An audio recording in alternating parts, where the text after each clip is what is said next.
कश्मीर घाटी में कला और शिल्प को जीवित रखने के लिए कारीगर दिन रात काम करते हैं। कश्मीर में टेक्सटाइल ट्रेडिशन का इतिहास काफ़ी पुराना है।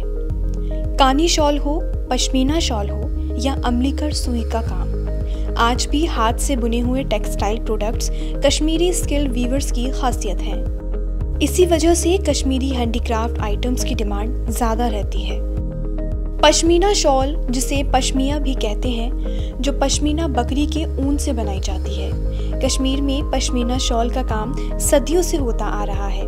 इस चरखे को कश्मीर में स्थानीय तौर पर यंडर कहा जाता है और ये कश्मीरी ट्रेडिशन का एक अहम हिस्सा माना जाता है। यंडर की मदद से पश्मीना रेशे से धागे बनाए जाते हैं, लेकिन अब मॉडर्न चरखा से धागे को तैयार किया जाता है।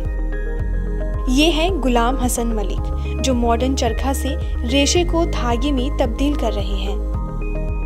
ये ऐसी दस्तकारी है कि खुद इंसान अपने हाथों से कमाए और खाए। ये जो क्राफ्ट है इसके साथ लगभग 5-6 साल हो गए हैं। आज मैं यही सेंटर चला रहा हूँ। सिंहपोरा में इस वक्त चल रहा है, तो मैं ही उनको सिखाता हूँ। उधर 20 लड़कियों को, उनको 1000 रुपये महीना मिलता है। तो फिर रजिस्ट्रेशन होती है। रजिस्ट्रेशन के बाद उनको कुछ स्कीमें हैं हैंडलूम में, उनका भी फ़ायदा उठाते हैं वो लोग।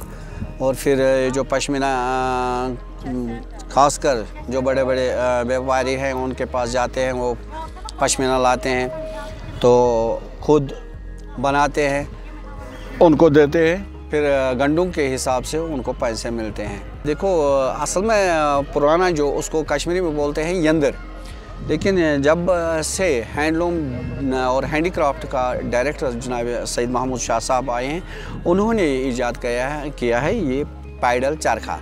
तो ये बहुत अच्छा है लेडीज़ों के लिए भी और चाहे जेंट्स उनके लिए भी है। चरखे को हाथ से चलाने में काफ़ी मेहनत लगती थी, लेकिन मॉडर्न चरखा के आने से काफ़ी राहत मिल गई है। मॉडर्न चरखा को पैरों की मदद से चलाने में ज़्यादा थकान महसूस नहीं होती है। जो चरखा है ये पैरों से चलाते हैं, और यहाँ ऊपर जिस तरह वो इंटरलॉक मशीन है उसी तरह ये भी है।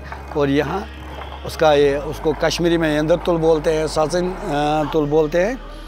तो ये इसका धागा उसको यूनिया बोलते हैं, चक्कर बोलते हैं। मॉडर्न टेबल टॉप चरखा से काम में सहूलियत मिली और प्रोडक्शन में भी इजाफा हुआ है। महिला कारीगरों के लिए भी महफूज है, जो पहले ट्रेडिशनल चरखे का इस्तेमाल करते वक्त पीठ दर्द की शिकायत करती थी। पश्मीना शॉल्स बनाती हूँ, कानी शॉल्स बनाती हूँ, स्टॉल्स बनाती हूँ। मुझे 4 साल हो गए बनाते हुए। मेरी सिस्टर्स कर रही थी पहले ये काम, अब मैं कर रही हूँ। मतलब मुझे 6 महीने लगे ये बनाते हुए, मतलब सीखने में लगे मुझे 6 महीने। फिर मैंने सीखा, फिर मेरी सिस्टर्स की शादी हुई, अब मैं करती हूँ। मैंने बहुत सारे शॉल्स बनाए, पश्मीना शॉल्स, मतलब दुल्हन के शॉल्स, मतलब दुल्हन जो ओढ़ती है, मतलब वो शॉल्स, बहुत सारे शॉल्स। गुलाम हसन मलिक ने DN 24 से बात करते हुए कहा, इस टेक्नोलॉजी के आने से रोजगार में भी इजाफा हुआ है और पश्मीना कारीगरों की जिंदगी को बेहतर बनाने की नायाब कोशिश की गई है। जो है आपके आसपास, आपके शहर का खास, वो दिखाएगा आपको DN 24, आपका अपना डिजिटल न्यूज नेटवर्क। तो फिर कीजिए लाइक, सब्सक्राइब और फॉलो।